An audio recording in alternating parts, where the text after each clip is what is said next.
Bismillahirrahmanirrahim. Assalamu alaikum students.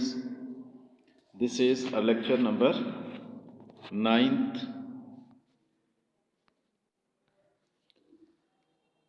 of physics for class 9. Unit 2 है बेटा kinematics. Next हमारा page 34 अपनी बुक ओपन करें. पेज 34-35 नेक्स्ट टॉपिक है टर्म्स एसोसिएटेड विद मोशन. बहुत इंपॉर्टेंट टर्म्स हैं, मोशन से एसोसिएटेड टर्म्स हैं. पेज 35 ओपन करें. पोजीशन क्या होती है? Position, the term position describes the location of a place. किसी भी जगह की लोकेशन अगर फाइंड आउट करना हो तो उसके लिए हम पोजीशन यूज करते हैं. और a point with respect to some reference point called origin. जैसे ये रेफरेंस पॉइंट है, यहां से हम ये लोकेशन फाइंड आउट करना चाहते हैं तो ये positions. For example you want to describe the position of your school. आप अपने स्कूल की पोजीशन बताना चाहते हैं. जैसे ये स्कूल है तो ये आप होम से ये पोजीशन होगी. From your home, let the school be represented by S and home जो है वो एच से और स्कूल एस से है. The position of your school from your home will be represented by a straight line, ये H to S, in the direction of H to S. अच्छा, अब आता है डिस्टेंस और डिस्प्लेसमेंट. देखिए ना, टोटल जो कवर ऑफ बॉडी होता है वो डिस्टेंस होता है और जो डायरेक्टेड डिस्टेंस होता है वो डिस्प्लेसमेंट होता है.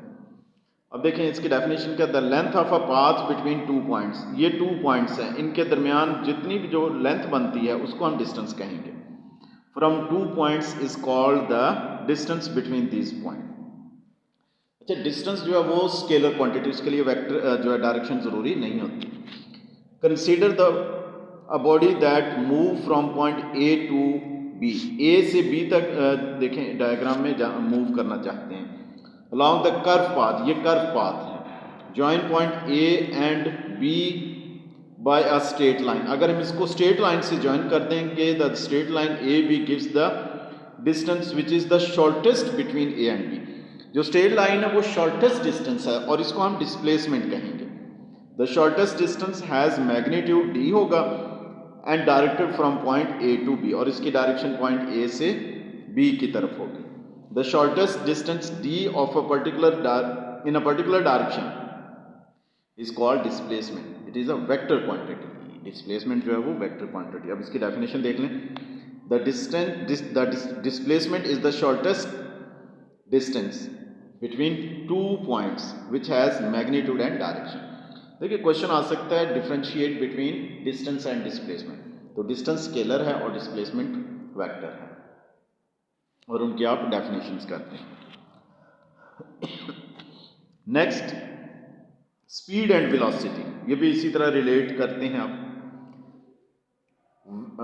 What information do we get from knowing the speed of a moving object.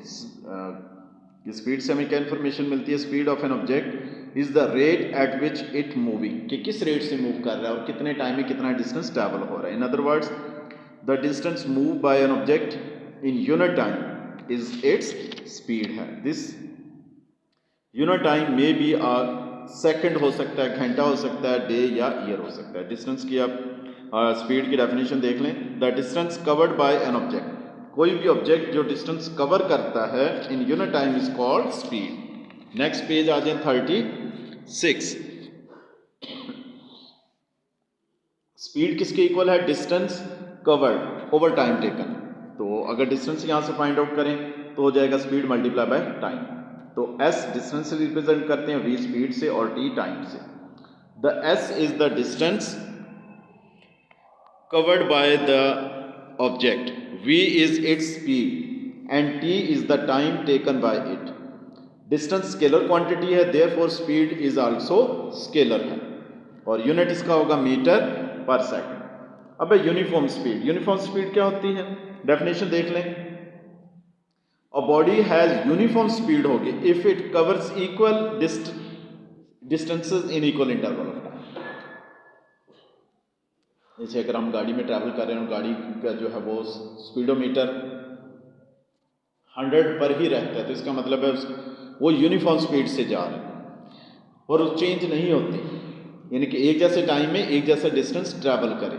और जो शॉर्ट द इंटरवल में भी थोड़े टाइम के लिए भी वो इंटरवल हम लें तो भी स्पीड चेंज ना हो, तो वो यूनिफॉर्म है। Velocity, the velocity tell us not only the speed of a body, velocity से ना सिर्फ स्पीड के बारे में पता चलता है बट आल्सो द डायरेक्शन, तो ये वेक्टर क्वांटिटी की डायरेक्शन भी पता चलती है, which the body is moving. Velocity of a body is a vector quantity, it is equal to the displacement of a body in unit time. Definition देख लें, the rate of displacement of a body is called its velocity. Velocity किसकी equal है? Displacement over time. v देखें ना bold है क्योंकि ये vector के लिए, और d भी बोल्ड है, वेक्टर है ये भी, over t, d is equal to v t आ जाए। d is the displacement of the body moving with velocity v in time t. ऐसा unit of velocity is the same as speed, जो speed का वही है metre पर second. तो question आ सकता है differentiate between speed and velocity, तो दोनों की डेफिनेशन लिख दोगे और फिर जो स्पीड है वो स्केलर है और वेलोसिटी वो वेक्टर है। यूनिफॉर्म वेलोसिटी यूनिफॉर्म क्या है? इन इक्वेशन अगर 2.2 देखते हैं, v is the average velocity of the body during time t, it is because the velocity of the body, next page पर आ जाए, page 37, may be changing during the time interval, t में change हो रही है, however it may in many cases the speed and direction of a body does not change, नहीं होती, in such a case the body possesses uniform velocity होगी, that is the velocity of a body during any interval of time has the same magnitude होगी और उसकी direction. तो uniform velocity की definition देख लें, a body has uniform velocity if it cover equal displacement equal interval of time, एक जैसे time में एक जैसा डिस्प्लेसमेंट कवर करे। हाउएवर शॉर्ट द इंटरवल में भी, इंटरवल चाहे शॉर्ट हो जाए। पेज आ जाए बेटा 38। अब एक्सेलरेशन, वेलोसिटी में जो चेंज होता है उसको एक्सेलरेशन कहेंगे, the rate of change in velocity is called acceleration. अगर वेलोसिटी कांस्टेंट है तो एक्सेलरेशन जीरो होगा, जब तक चेंज नहीं होगी तो एक्सेलरेशन जीरो। डेफिनेशन देखें, acceleration is defined as the rate of change of velocity, velocity में जो रेट ऑफ चेंज होता है उसको हम एक्सेलरेशन कहेंगे। Acceleration change in velocity over time, acceleration change in velocity, velocity दो होती है, इनिशियल और final, final velocity minus initial velocity over time. Acceleration को कैपिटल ए से रिप्रेजेंट करते हैं, फाइनल वेलोसिटी को वी एफ, इनिशियल वेलोसिटी को वी आई ओवर टी, ये तो a is equal to v f minus v i over t. अच्छा, taking acceleration as a, initial velocity as we I, final velocity v f, time taken t. तो ऐसा unit जो acceleration का होगा metre पर second, इसको पढ़ सकते हैं मीटर पर सेकंड स्क्वायर। नेक्स्ट है यूनिफॉर्म एक्सेलरेशन। यूनिफॉर्म एक्सेलरेशन क्या है? The average acceleration of a body given by equation 2.3, ये जो हम अभी देखी हमने इक्वेशन एक्सेलरेशन की, 2.3 इज ए है acceleration during time T, let the time T is divided into many, अगर छोटे छोटे इंटरवल में चेंज कर दें टाइम को, if the rate of change of velocity during any time interval constant रहती है, वो जो एक्सेलरेशन होगा यूनिफॉर्म होगा। डेफिनेशन देख लें,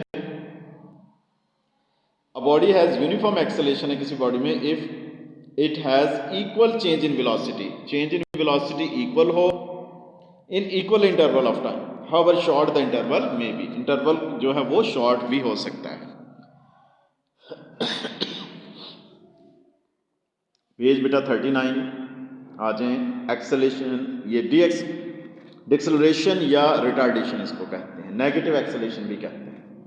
according to acceleration of a body is positive if अगर वेलोसिटी इंक्रीज कर रही हो with time, the direction of its acceleration is the same as that of the body is moving, जिस तरह बॉडी मूव कर रहा है उसी तरफ एक्सेलरेशन की डायरेक्शन होगी, without change in its direction, direction change नहीं होगी। अच्छा, acceleration of a body negative होगा अगर जो बॉडी की वेलोसिटी डिक्रीज हो रही है, the direction of negative acceleration क्या होगा, अपोजिट डायरेक्शन में होगा जो वेलोसिटी है बॉडी की। The direction of negative acceleration is opposite to the direction in which the body is moving. Negative acceleration को हम एक्सेलरेशन या रिटार्डेशन भी कहते हैं। तो आज का बेटा हमारा लेक्चर कंप्लीट हो गया। होमवर्क देख लें, अब एमसीक्यूज बनाने हैं 12 और शॉर्ट क्वेश्चन आंसर है 6। लर्न करना और राइट करना है रजिस्टर में। Thank you very much.